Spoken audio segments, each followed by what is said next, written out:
second part to an amazing interview with Swami, a woman who I had such an amazing conversation with. She and I touched on so many things that are sure to change your life.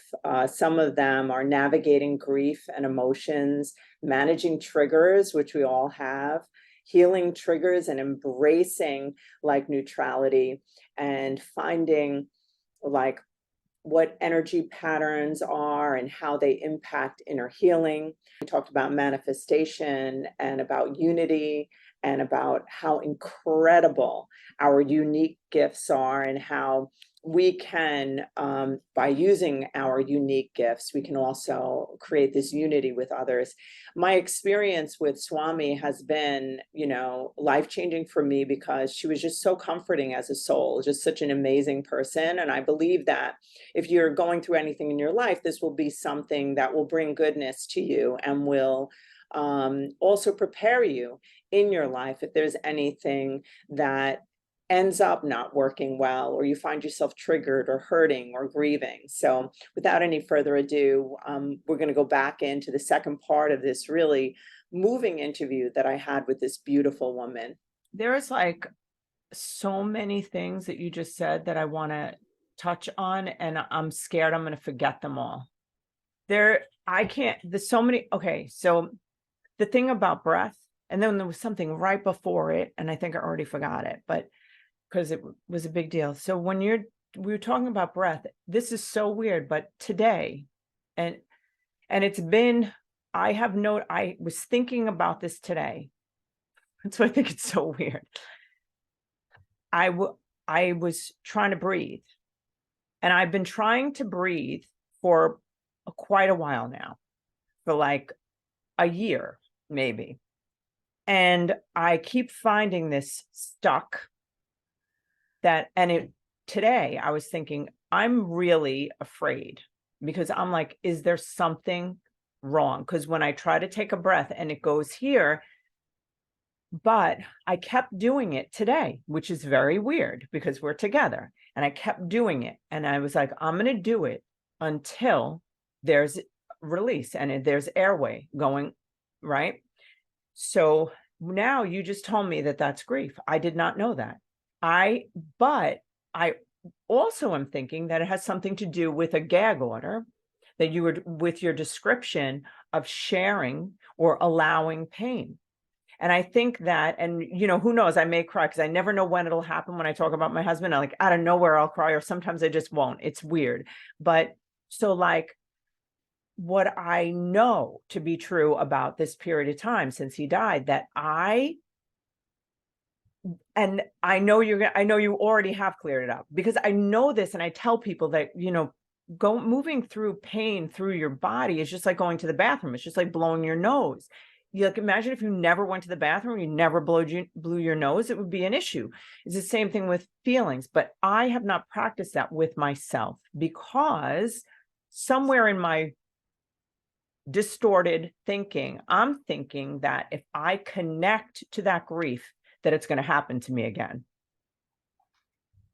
I'm going to attract, or I'm going to, attract like darkness. So I try to, and I avoid it, I have to admit. So like, but it comes up little bursts, but I mean, I do know that, and you just said this whole thing. So I'm like, like out of nowhere, I'll just start crying, but then I just zip it up, So I just appreciate you saying that, because I know a lot of, interestingly, I know a lot of widows. I didn't mention that to you, but I'm connected to a whole, like this huge, like support system where like our counseling center is. So I know that widows, listen.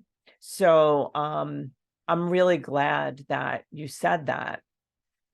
So for you and for widows and for any human who's experienced loss, and one of the teachings from the Buddhist tradition is that there's no household that has not experienced death. And so sympathy and respect, and what you are experiencing is a very universal human experience. So there's nothing wrong with you. It means that you're human and you loved in time and space. And so this is Yes. something humans experience. And so for anyone who's having that feeling of grief, I would just say to trust there is a wisdom within each of us, to trust the wisdom within each of us. And there's a self-pacing to the way in which we allow ourselves to feel the grief. Yes. And so to not be afraid to allow yourself to feel the grief, but also, I mean, I would actually invite anyone who feels comfortable with this, later do this. Like when you're in the quiet of your own room, you have like 30 minutes and you can, you know, like silence your phone and have a Kleenex. And if you like to light a candle and turn to your own heart and speak to your own heart. If you feel comfortable doing this, and you're actually like, I'm actually putting my left hand on my heart and my right hand on top of my left hand, and turn and speak to your heart and just say, like, heart, I notice you, I appreciate you. You are amazing. You have the capacity to love deeply. And that's an amazing gift. And thank you for your capacity to love deeply. Thank you that you love deeply. And I want to acknowledge that you have experienced an incredible loss. There's nothing wrong with you. You're brave and beautiful and incredible. And I want to hold you and be kind with you and accompany you as we move forward. And so it's safe to feel. It's safe to feel the emotions of grief, if grief is what I'm feeling. It's safe to feel the emotions of anger, if anger is what I'm feeling. It's safe to feel disappointment, if disappointment is what I'm feeling. Whatever I'm feeling, there's nothing wrong with that. I'm just acknowledging that. As I allow myself to acknowledge that and to be with what I feel, I notice that this energy of pure love that is within my heart, it's vaster than any human emotion. So it's almost like the energy of love that is within the heart of each of us is so big that if we're able to sit with that wave of grief, we notice my heart is larger than the wave of grief. My heart is vaster than the wave of grief. And so then we can allow ourselves to cry if we need to cry, scream into a pillow if you need to scream into a pillow, take a walk if you need to take a walk, take a bath. If you are actively experiencing grief, give yourself time for rest, because grief can be deeply exhausting as well. Yeah. So give your body the rest that it needs. Give your body extra time lying down, wrap a cuddly soft blanket around yourself, and just let yourself know, heart, I am here with you. We will move through this. We are stronger than any human feeling. And so what this means is that I'm connecting with the energy of pure love. That energy of pure love is beautiful, and it is so powerful. And as I allow myself to feel whatever it is that I feel, I'm connecting with this all healing energy that is within me. And that's not going to call to me more sadness. That's going to give me the reconnection with joy that is also here, even deeper than the grief. And so we don't need to be afraid to allow ourselves to feel what we feel. Our love is deeper than that.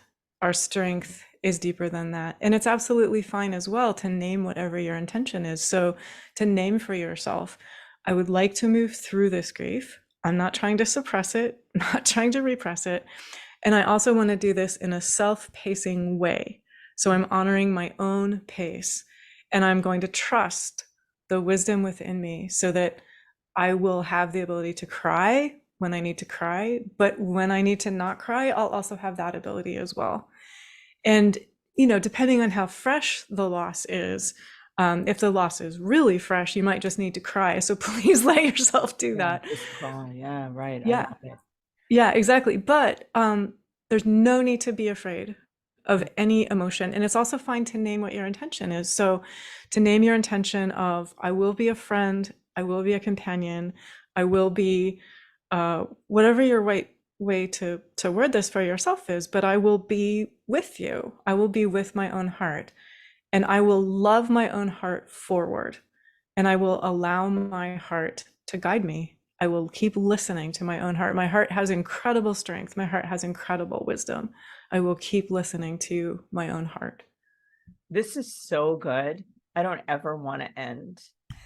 So so one of the things I do, which is so amazing, and it was from like doing a lot of like, moving the energy through your body to make it more coherent, and like really like focusing the awareness on the heart. But I never heard it the way you're describing it, like this, and so like talking to your heart. So what I just naturally do, which is so interesting to me, is I go outside, and as soon as I go outside,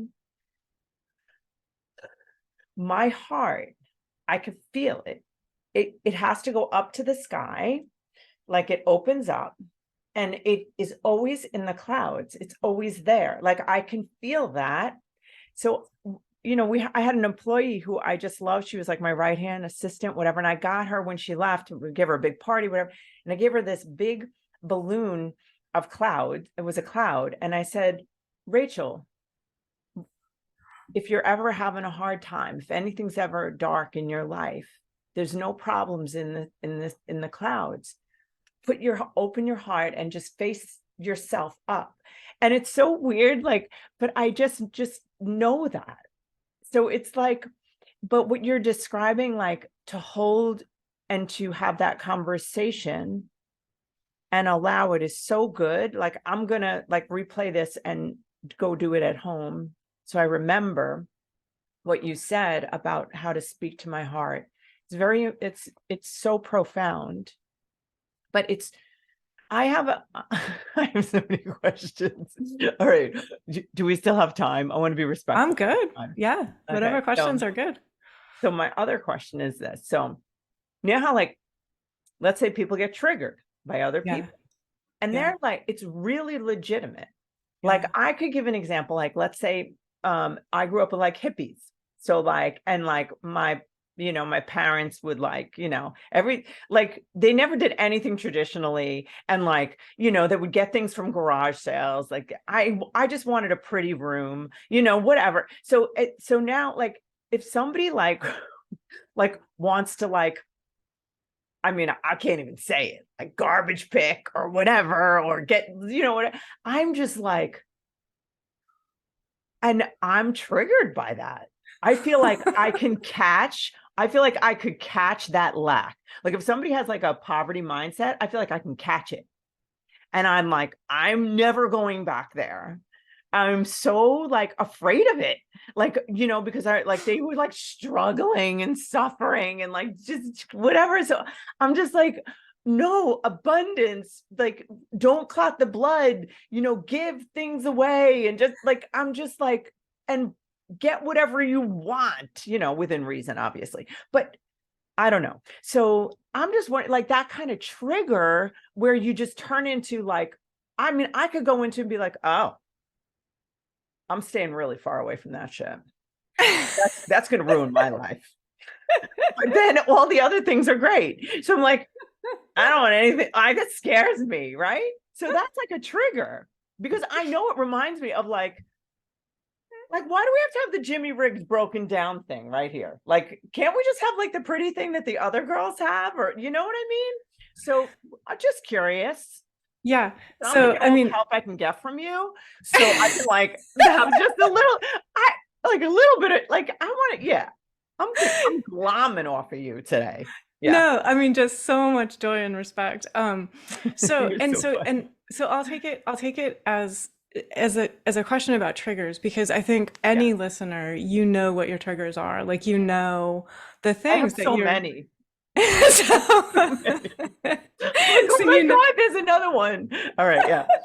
So just to take it as an invitation to self-awareness. But I would also say, okay, so play with this and see if this is fun for you.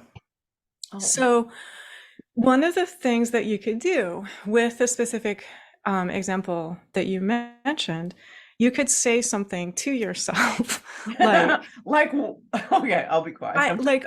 I'm surrounded by beauty. Like in my daily life right now, I'm surrounded by beauty. Like I'm looking at your background. You're in a beautiful space. It's gorgeous and it's lovely. It's intentional. I'm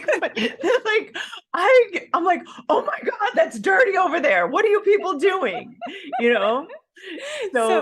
So to notice and appreciate that every human, like there are certain things from our parents that we take and they are gifts and we say, yes, I would like to do that. And then there are certain things we take from our parents and we say, okay, I would prefer to make a different choice for myself. But to move beyond the trigger aspect is to allow yourself to be more neutral, to allow yourself to just know my parents made that choice. Actually, that did not define them. The light in them is their true nature. Their true nature is not affected by that particular choice that they made. And the light in you is amazing. And it's reflected in your beautiful surrounding. And that's neutral, where I could also look at your parents and say the light in them is neutral and it's not detracted by whatever choices they made. And so I'm able to look at that with neutrality, like with non-attachment, with impartiality. Yes. And so for yourself, like that's when you know that you've healed that particular trigger or moved beyond it, when you're able to look with neutrality and you're able to say, okay, so I wouldn't make that choice, but I mean, that's okay. If that person makes that choice, no problem. It's not going to affect me. I'm steady. I'm steady in my being surrounded by beauty. And here, I would also say this, that the beauty in you is so strong. Like that's what creates the beautiful surroundings. And so you never need to have fear about that because you're not creating external beauty to compensate for something that's lacking within you. The beauty within you is very steady and strong. And so it just naturally reflects in a beautiful surrounding. That's going to be the energy that you move in because it comes from within you.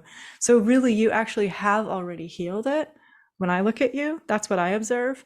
And so what you're doing is giving yourself permission to say, oh, okay, you know, like I'm steady. I'm steady in being connected with this energy of beauty. And so of course it's going to be reflected in my outer circumstances. And then the neutrality is, or the impartiality or non-attachment is when you look at anybody, no matter who they are. And I think it can be harder with our immediate parents and our immediate siblings. I think that can be harder. But you can look at them with neutrality and you can say their worth is not measured by the house that they live in or the car that they drive. Their worth is reflected in the kindness that they are and in the caring that they are. And so I respect whatever decisions they have made. They're moving through life. They're making their decisions and they will meet the consequences of the decisions they make. I will meet the consequences of the decisions I make. And so it's fine for them to make their choices. They have to. Like, how could they do anything other than make their choices and then meet the results? But you actually are not affected and you're not destabilized by it because you have this sense of like the beauty that is within me. That's what pours forth and expresses in outer circumstances that I love. And then there's no, what's the right way to put it? There's no, you're not abashed, like it's unabashed. It's totally joyful. It's totally bold. And then there's no fear as well. There's just joy. Because you can trust yourself to be steady, right? That's it, right? When you see your light within yourself, right? Yep. And you know, I wouldn't have any feeling about anyone else doing that if they didn't get too close to like maybe putting something in my house or something. I don't know. Just, I mean, I just can love the light in you. You can do whatever you want in your house. You know what I mean? So, yeah. So, yeah. Okay. So I don't even know. All right. So, and what if like when you were actually saying the things that you were saying, I'm going to be, this is like really honest. When you were saying the things you're saying, like, I know it's true, but then like, there's this other part of me that's going, you're like, well, that was, that was your parents, like the light in them. And I'm thinking, well, did they forget that they had a kid there that wanted something else? Like, and that's like my judgment, because it's like, sometimes kids they have to be in the consequences of their parents, which, I mean, is just being human. Yes. Yeah. And so, I mean, it's a very fair question. So, I mean, the metaphor that came as you were talking was that parents are like driving a boat and the kids are being towed in the wake of the boat that the parents are driving. And I grew up on the water on boats, by the way. Yeah. Yeah. And so, I mean, so sometimes you really like the boat that your parents are driving and you're having a really fun ride. And sometimes you're like, this is miserable. When can I get off? So I want to acknowledge that. And from a human perspective, I wholeheartedly endorse parents who are wise and aware of the way their choices affect their kids. I mean, completely. Right. And then I would also say that from a yogic perspective, like the teachings would say something like, that was part of your journey. And it, from the perspective of soul, like your human self might say, no thanks, really did not prefer that. I was so excited when I could get out of that situation and start making my own choices. Completely respect that from the human perspective as well. But your soul was learning something. And as soon as you identify, what was my soul learning? And then I can keep the wisdom and I can let go of the frustration and the pain and the embarrassment of it, then you're really free. And then you won't have the sort of the trigger left anymore. You know what I think? I feel like with that situation, it's almost like, because I'm so like into aesthetics and beauty, and also order and organization, but I'm not like a freak. I mean, seriously, like look at the pillows behind me. That is bothering me, but but so, and I realized I grew up without order and, without those things, but that makes you dig into maybe more of who you are. Like, I feel like this was everything that I was meant to be or to create, because I think beauty is incredible. Like, just, and just, Beauty's, like, go ahead. No, it's okay. So I was just like thinking that, I mean, I've talked to so many different people, and like, you'll hear people who go through this total, like, whatever it is, like an illness or whatever, but then it catapults them into this whole purpose of, that's their learning. Like, they had to go through it, so it's, I mean, I run counseling centers, so, I had to overcome so many different things, chaos and neglect and just so many things, but it has made it an opportunity for me to help so many other people. That's a beautiful observation. And so one of the things that was coming to me, my teacher always used to say that beauty is love made visible. Isn't that just such a precious thing? I love that. Beauty, right. love, beauty is love made visible. Yeah. I don't want to forget that. Yeah, beauty is love made visible. And so when you're in contact with that energy of love within yourself, for you, like that's like the beauty that's in your life right now is a natural expression of that love.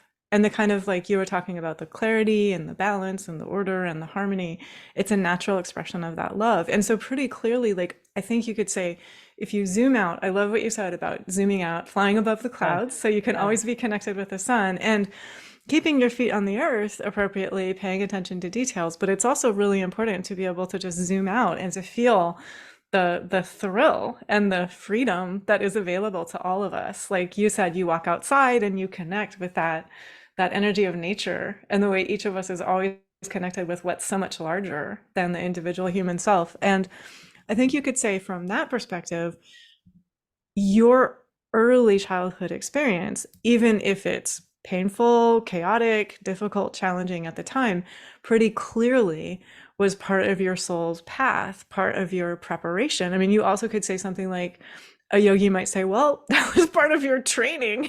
So I agree. You got really good early childhood training. I did. I'm telling you, bar none. Like university, like, I don't know. Like, yeah. Yeah. And then to respect what you just said, that for you, it's really true. Like that has helped you help so many other people. And this is true for everyone. Like whatever the journey that each of us has gone through, we've all been receiving training. Like from the perspective of our soul or our spiritual growth, we've all been receiving many opportunities and invitations for growth. And on the other side of those experiences, we are able to share so much light and we're able to help so many people in ways we otherwise would not have been able to. So when we're living in our light and we're recognizing it, and then there's a little bee in the bonnet, whatever that is, and that it's almost like, I feel like it's shining, it's like illuminating a part of inside it. I call it like emotional sobriety, when you're not tinkering around outside to feel better on the inside, you like go in, right? So like that thing, whatever it is it's showing you what needs to be healed, maybe, right?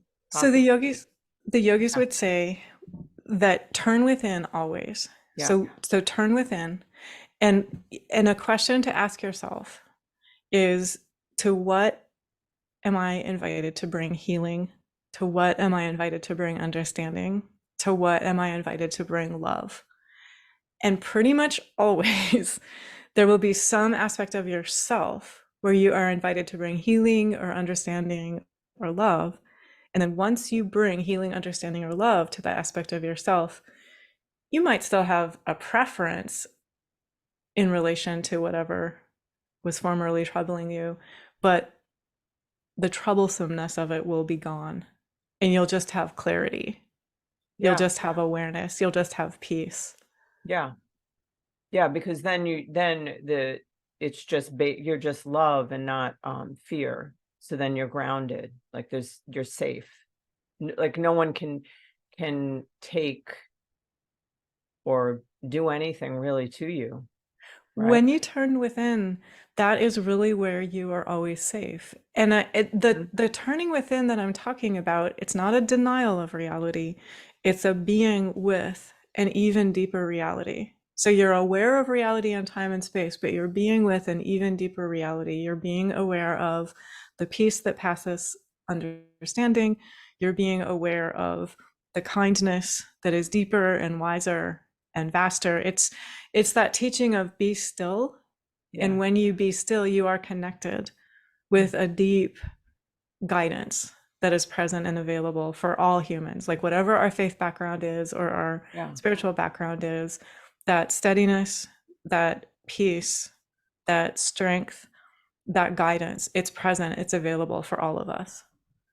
It's like that knowing, be still and know, but that just knowing, that you just know something, you just know. I just keep saying it, right? It's direct knowing. It's direct. It's often wordless. Yeah. Sometimes it will come in the form of guidance that comes in words, but it's a direct, simple, clear realization and awareness. And it's also one with the energy of love. That kind of knowing is one with the energy of divine love, with the energy of pure love. Yeah. Do you do you think that blocks in energy, like this is what it was? And then I promise I'm not going to keep you any longer, because I feel like I'm like a thief. You're perfect. You're perfect. But basically, so now like the energy, like when you were talking about, like I remember I was in a teaching, and they were talking about how the energy of a leaf, when you remove the leaf or part of the leaf, there's a hologram of energy is still in that same shape. So like the shape of our energy is present. When you were saying when you sit too long or whatever, that's what I had to tell you. So I when I was much younger, I was hospitalized for an eating disorder. I had to stay for 28 days, and I just couldn't get better. Like it was just freaking horrible. I just couldn't get better. I thought I would never get better, but I was in a house somewhere, and I remember just knowing to shake. That's what I wanted you to know, because you brought that up. And you know what? I did it. And I was Wow. like, I just went like this and I shook my whole body and and you know what? I am telling you, I felt it. And I shook my legs and I could feel that I was being released from this bondage in my body. Wow. And I wanted you to know that. And I've never really Wow. said this because Wow. I just knew it. But I remember what it felt like. And I will do that sometimes. Like I'll just like, oh, like, just like shake Yep. whatever. But Yep. do you feel like that? Like when they talk about like getting coherence through like, Yes. your chakras, whatever. Yeah. So, I try to like, do that, and I can feel myself expanding like the Yep. eighth, like the quantum field. Like, so do you think like those blockages keep us from like, I don't know, the things that we're meant to be in or doing, or like when we're like the blocks in our energy? So this is a classic teaching from the yogic tradition. Mhm. The yogis say that every human body has energy patterns. And so there's nothing wrong with you. If you're human, you're in a body, you're going to have energy patterns. But it also tells us that Some are we a have little more messed up than others, those energy patterns. I'm telling you. Come on. Can I get a witness on that? There's gotta be. so That's I what mean I thought. All the right. I should have yogis kept do that to myself. All right. Yeah, I mean, the yogis do say that there are certain energy patterns that are more challenging to work with. There's absolutely no question. But just to know that every human body, every human heart, every human mind has energy patterns. And the yogis say that they can be balanced. We can be in balance in relation to those energy patterns, and we have the ability to transform them. And so as we become calm and as we become clear and we have our connectedness with that inner wisdom, with that be still and know, as we're in contact with, I love that story you shared, by the way. Like that was an example. You were directly connected. You had a direct guidance and a direct awareness that if I shake my body, I'll help shake off some of these patterns that I have been in. And that's just amazing. And then the other thing that you just demonstrated, like you made a vocal sound. It was non verbal, but it was a vocal sound. And so that sometimes can be like, if you just allow yourself to make a vocal sound, like just ask yourself, like, what sound does my body want to make right now that would free me from if I have any stuck energy of grief or sadness or fear or any energy at all, like anger, pain, shame. You're driving me crazy because you know that my house, if anybody went into my house, they would think we are crazy. Like every single one of us makes sounds. Like I am not kidding. Like my husband did it. He would be like, caw, caw. Like we all make sounds. I will like, my son will all of a sudden go, ah! Like we all do it.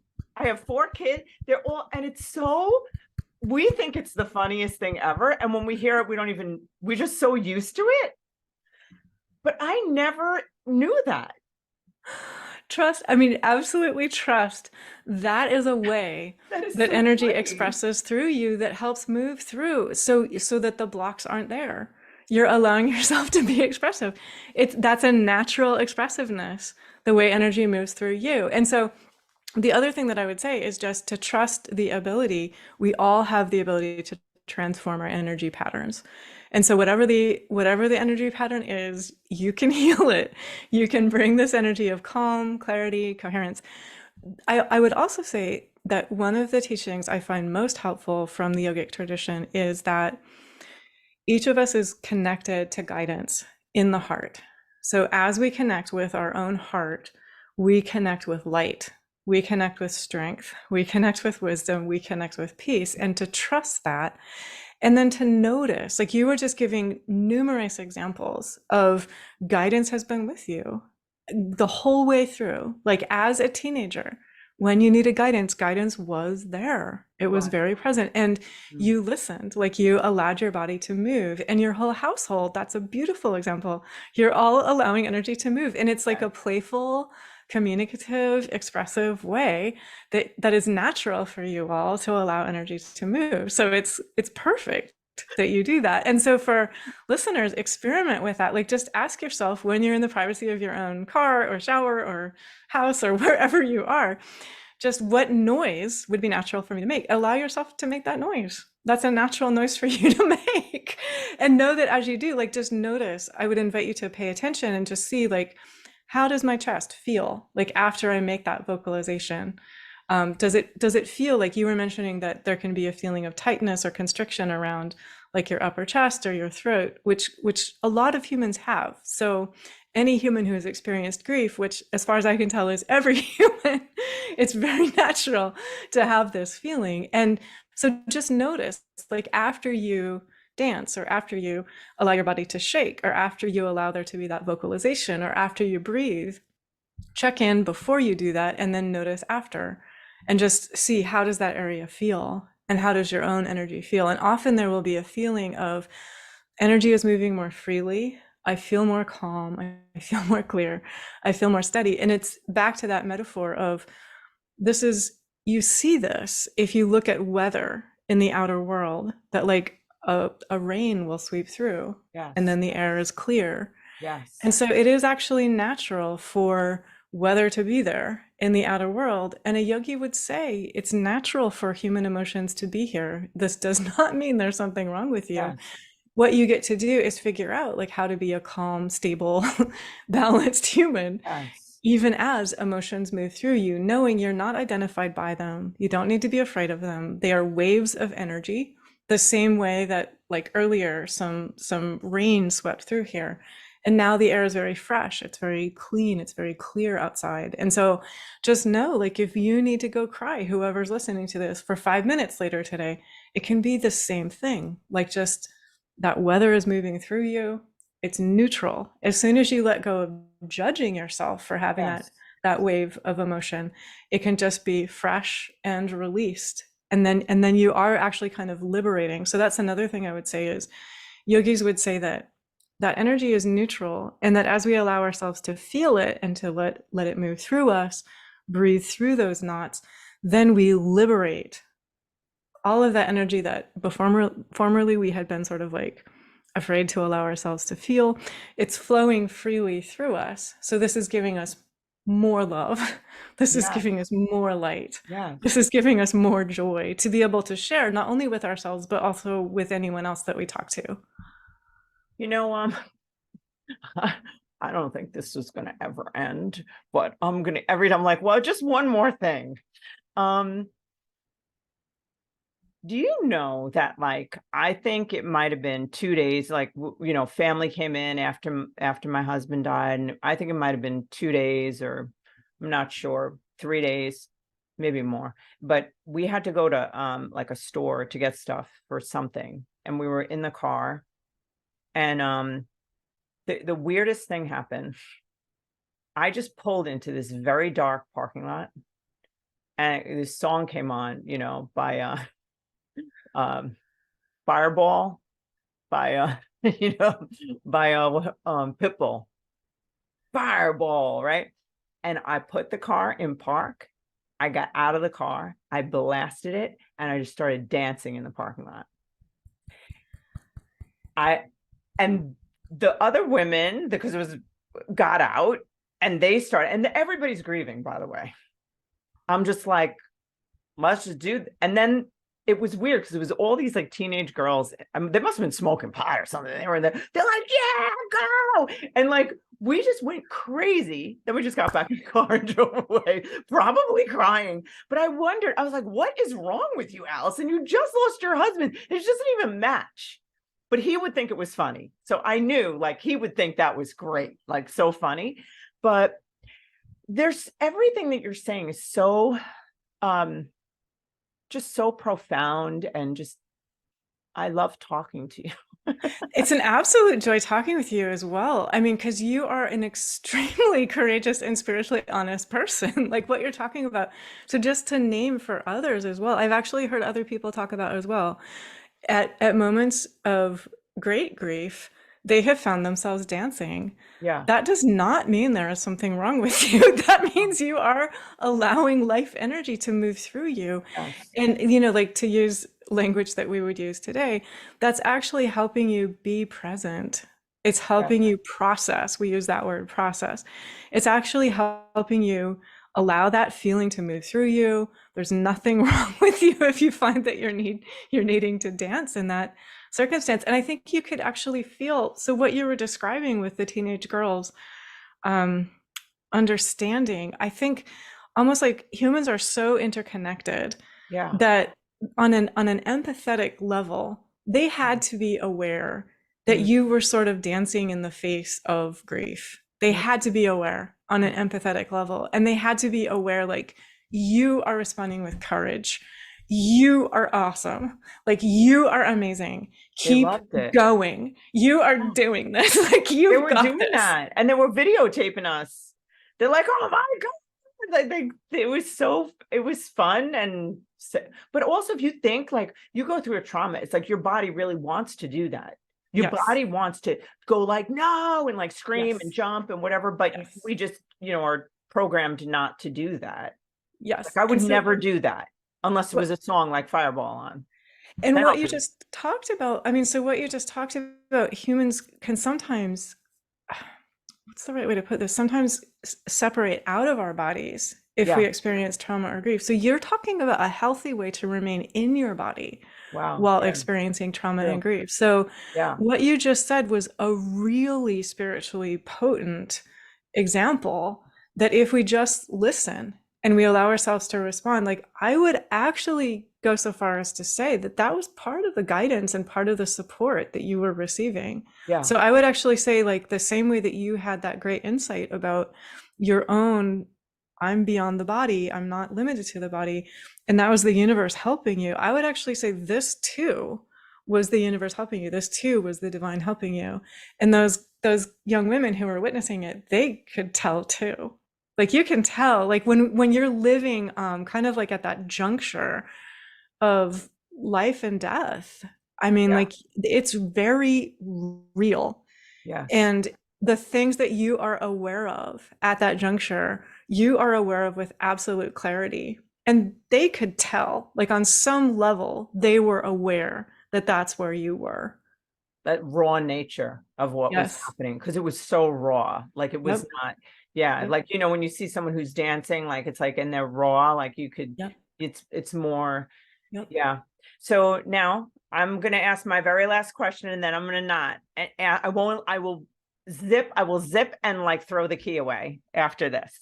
But manifesting, I'm just curious what you think about that. Like, I'm just wondering, like, drawing things to you, whether it's, I don't know, let's say people are struggling with anything, money, relationships, wanting a car, I don't know, anything. So I'll answer from the perspective of the yogic tradition. And the yogic tradition says that the whole universe is manifestation. The whole universe is light pouring into time and space, taking form as all of this. So the whole world is a divine manifestation, and we're part of that. So we're part of this flow of light and energy and ideas. And so yogis would say our thoughts are very powerful, very important. And so it's wonderful. It's a wonderful gift we can give ourselves to be aware of, what am I thinking? Am I thinking things that I would love to help myself experience or not? And so they would say that we're all participating in creating, helping to create our own reality, our own experience all the time. So you gave the example of someone wanting to enjoy like financial stability or financial prosperity. So to go within and to give yourself, how would I feel if I felt this energy of being supported? Connect with that energy of being supported within yourself. How would I feel if I felt connected to the spirit of abundance? The spirit of abundance is in every step that our feet take on the earth. Like, every grain of sand is connected to the energy of the mountains. Yes. You cannot step anywhere on this earth and not be connected to the spirit of abundance. So every breath we take is the spirit of abundance. The light that looks out through us, the smile that shines out through us, is the spirit of abundance. And so we're all connected with this.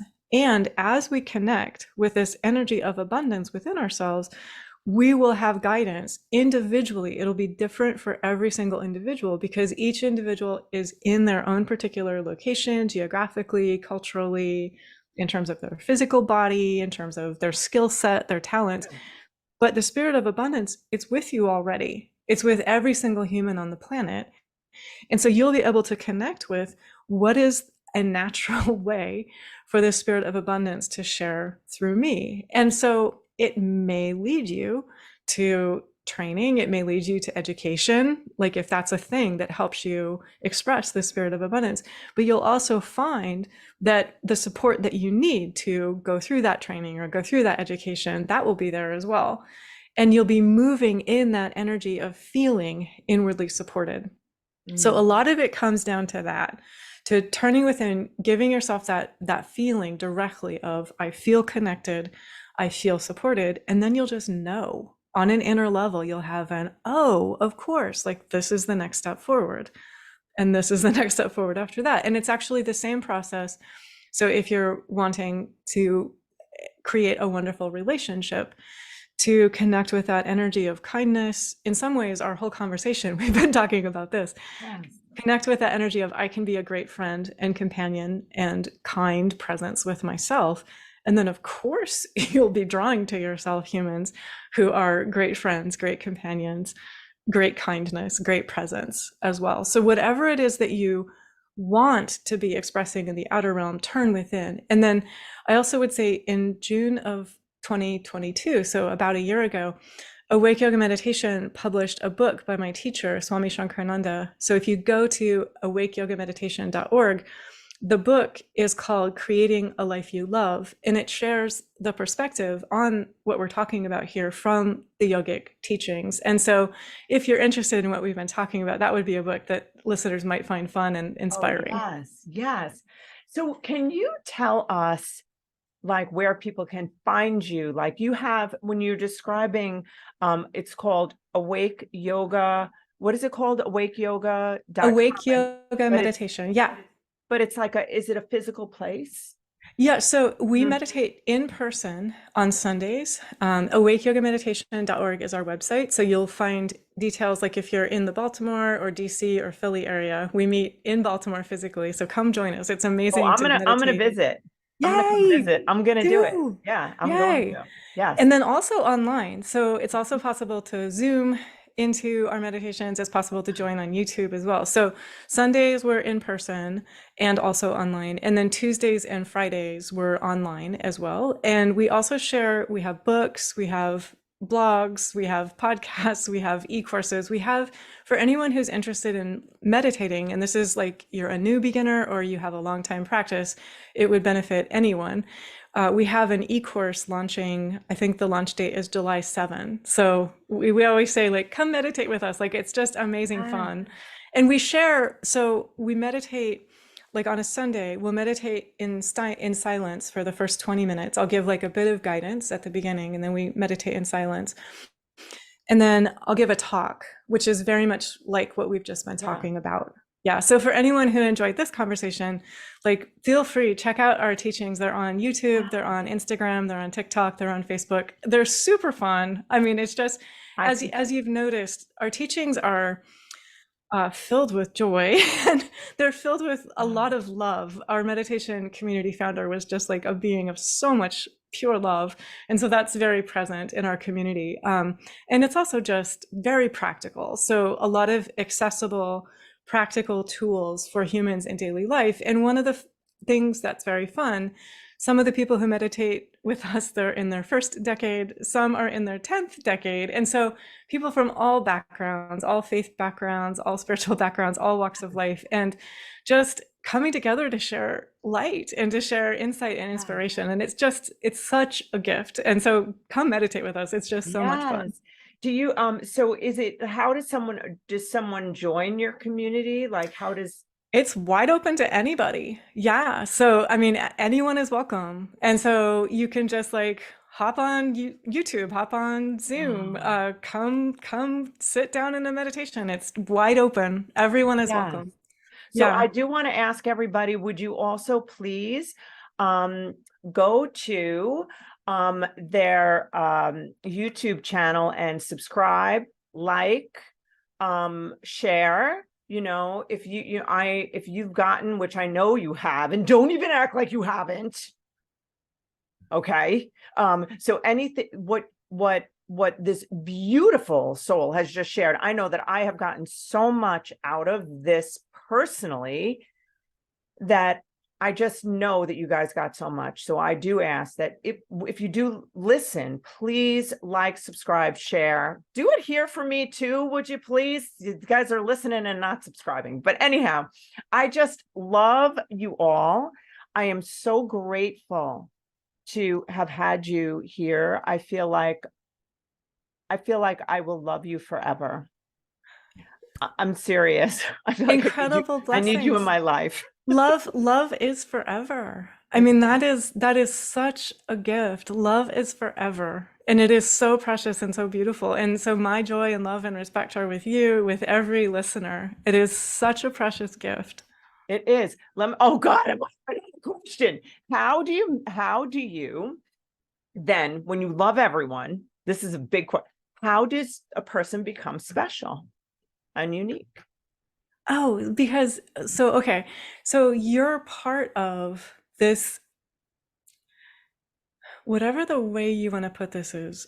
The yogis would say light streams forward and it takes the form of all of this. And so you are a precious, like you can use the sun as a metaphor. Like you are a sunbeam. And thank you, because you've been such a sunbeam for this conversation. It's been so much fun talking. And everyone else that you encounter is also directly connected to the same sun, the same source, the same divine origin. Yes.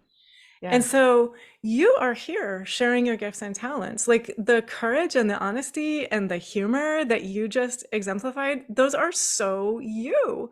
And then there might be a listener who's listening and who is like a very quiet presence. Yes. But Right. their quiet presence in that meeting room allows everyone else to connect with just that energy of clarity, that energy of calm, that energy of peace. And so you can't help it. Like no one can. Like you will share your gifts. Like you have to. You're here to share your gifts, and they are completely precious, completely unique, completely perfect. The world is not complete without you. Like that's how important each listener is to the world. But also, there's no competition, because only you can share the uniqueness that you are. There is room for you. And there's also room for everyone else as well. And so when you have this awareness, then life becomes more fun. It becomes more free. And you do just love everyone in their unique way, like the way you love all your children. And you can't say that you love anyone more than the other. It's just, I love this way. I love you orange. I love you blue. I love you purple. You know, it's just completely, right? And all the colors are needed. They're all part of the whole. Yes. So yeah, I just so appreciate you. And I want to thank you so much for being here. I know that everyone has gotten so much from listening to you. Really, it's such an honor to have you. Incredible joy and incredible blessings, gratitude and respect and pure love for you and for all listeners. It's a wrap.